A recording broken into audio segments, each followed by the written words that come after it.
Halo sob, ketemu lagi sama Mimin di berita terkini MotoGP. MotoGP segera dimulai dan apa-apa yang menjadi dapur dari uji coba kemarin akhirnya terungkap.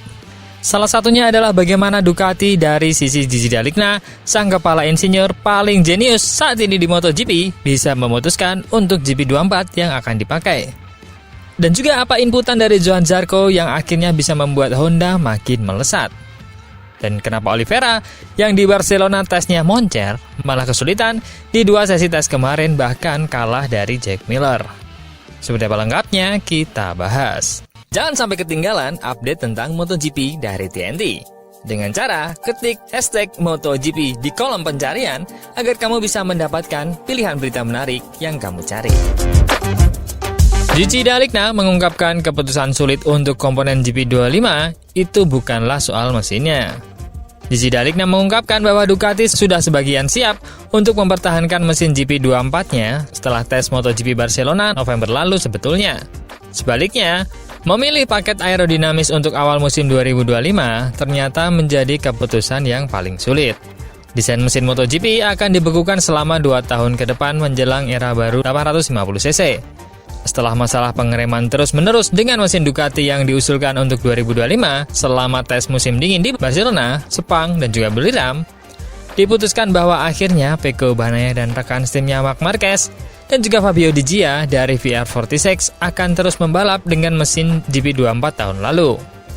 Jadi buat teman-teman yang kemarin nanya bagaimana nasib Fabio Di Gia, apakah sebagai pengembang GP25 atau tetap bertarung di kejuaraan dengan konfigurasi GP24, terjawab sudah bahwa semua pembalap Ducati kini akan menggunakan mesin yang setara. Yang tentu ini menjadi nilai plus dari Ducati. Karena meskipun kehilangan 2 motor di grid, namun karena motornya kini berkesempatan menguasai 6 besar di setiap balapan. Selain dengan mesin GP24, trio spek pabrik ini juga akan memulai musim dengan sasis dan aerodinamika GP24. Namun, sasis dapat ditingkatkan kapan saja, sementara hanya 1 pembaharuan fairing selama musim diperbolehkan setiap tahun. D'Aligna menjelaskan kesulitan dalam menilai perkembangan baru hanya pada beberapa trek dan mungkin seringkali dalam kondisi cengkraman yang sangat khusus, sebelum membahas keputusan mesin yang menjadi berita utama. Sudah jelas di Barcelona bahwa meskipun menguntungkan dalam hal performa dan kemudahan berkendara, hal itu mengungkap manajemen rem yang lebih rumit, kata Gigi D'Aligna. Oleh karena itu, kami sudah sebagian siap untuk mengonfirmasi versi 2024 sebetulnya, dan semua sudah siap untuk pilihan itu. Di sisi lain, paket aerodinamika ternyata menjadi keputusan yang paling sulit. Paket GP25 ini membawa keuntungan yang tidak diragukan lagi, terutama di lintasan seperti Buriram di Thailand. Tetapi berisiko membawa kerugian di lintasan dengan tikungan yang lebih cepat seperti Argentina dan juga Qatar. Kami lebih memilih untuk berhati-hati dan berniat untuk mengujinya lagi dengan beberapa peningkatan pada tes Jerez berikutnya. Namun, beberapa bagian baru sudah akan ada di GP25 untuk Grand Prix Thailand pembuka musim. Yaitu adalah lengan ayun baru dan juga gearbox baru yang sudah lulus uji. Sementara untuk sistem penurunan ketinggian kendaraan, konfirmasi akan ditentukan selama akhir pekan balapan. Sedangkan dari Honda, Johann Zarco ungkap permintaannya untuk tes MotoGP Honda dan mengatakan, "Saya tidak ingin tahu terlalu banyak." Johann Zarco mengatakan bahwa dia memberitahu para insinyur Honda dia tidak ingin tahu terlalu banyak tentang apa yang sedang dia uji selama pramusim MotoGP 2025 agar tidak tersesat. Paket terbaru Honda untuk tahun 2025 terbukti merupakan langkah maju yang nyata dari pendahulunya selama pengujian musim dingin pada bulan Februari di Sepang dan juga Buriram.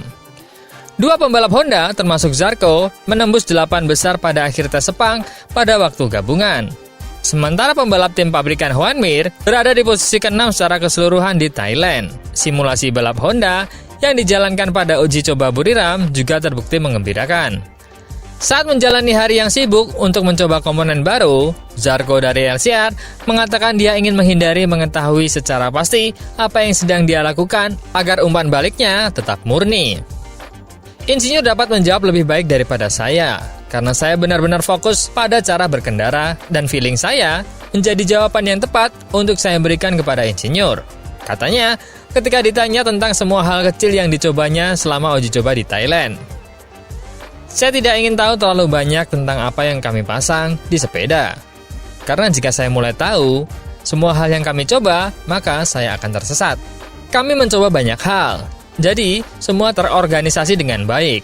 Dan saya membiarkan para teknisi mengaturnya.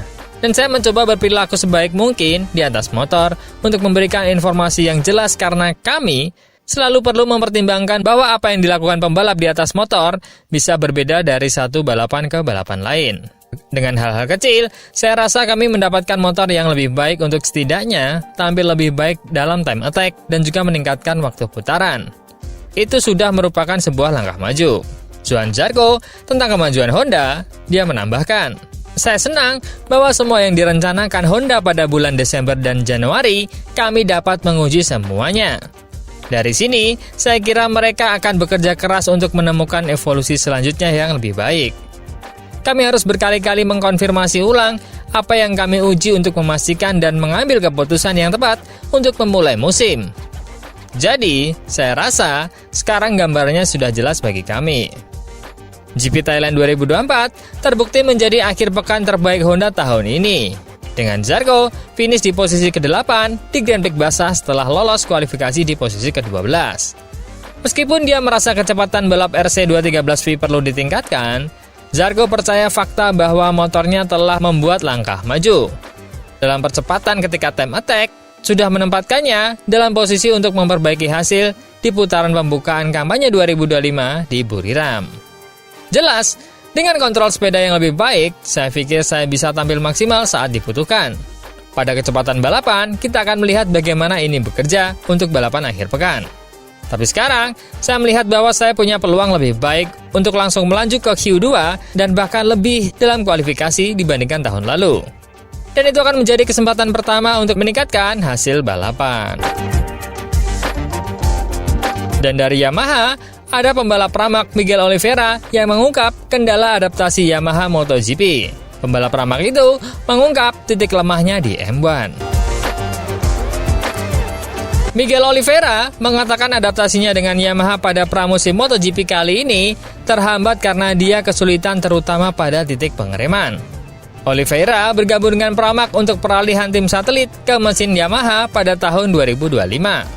Setelah sebelumnya menunggangi Aprilia dan juga KTM. Pembalap asal Portugal itu mengakhiri uji coba Buriram di posisi ke-19. Hanya kurang dari 6/10 detik di belakang rekan setimnya, Jack Miller, yang di posisi 10. Sementara Miller merasa peralihannya dari KTM dan Yamaha lebih mudah dari yang diperkirakan, Oliveira mengakui dia tengah berjuang untuk memaksimalkan performa pengereman pada M1 saat ini. Kesulitan terbesar ada di titik pengereman, yang mana saya tidak bisa mendapatkan hasil maksimal dari motor. Namun, itu hanya masalah waktu. Sepeda motor memiliki teknik yang berbeda, yang tidak dapat dilakukan dalam semalam. Dan ini Buriram adalah lintasan yang paling ekstrim di mana Anda menghabiskan sebagian besar waktu di titik pengereman. Jadi, tidak ideal, namun saya merasa saya telah mengambil langkah maju yang baik. Saya hanya melakukan 1 kali time attack di akhir, jadi itu belum sepenuhnya menggambarkan. Karena lap terbaik biasanya terjadi di lap kedua, di mana startnya juga sudah sangat kencang. Pada uji coba Buriram, pembalap pabrikan Yamaha Fabio Quartararo mengatakan dia dibatasi oleh kurangnya feel dari ban depan yang tersedia. Namun, Oliveira mengatakan masalahnya bukan itu. Saya tidak merasakan adanya batasan dari ban atau bagian depan motor. Itulah cara yang tepat untuk mengerem, di mana saya benar-benar kesulitan. Tapi, saya lebih kesusahan di mana mencari cara yang tepat untuk mengerem. Saya benar-benar kesulitan di bagian itu. Memang benar bahwa pada motor kami, Anda pada dasarnya perlu meningkatkan waktu putaran dengan banyak menginjak rem, karena pada pintu keluar, dengan kurangnya traksi, kami tidak memperoleh banyak kemajuan dengan ban baru. Jadi pada dasarnya, Anda harus melakukan semuanya pada pengereman, dan itu pasti akan membuat bannya lama-lama menjadi keras. Disitulah kelemahannya muncul dan menjadi kesulitan saya.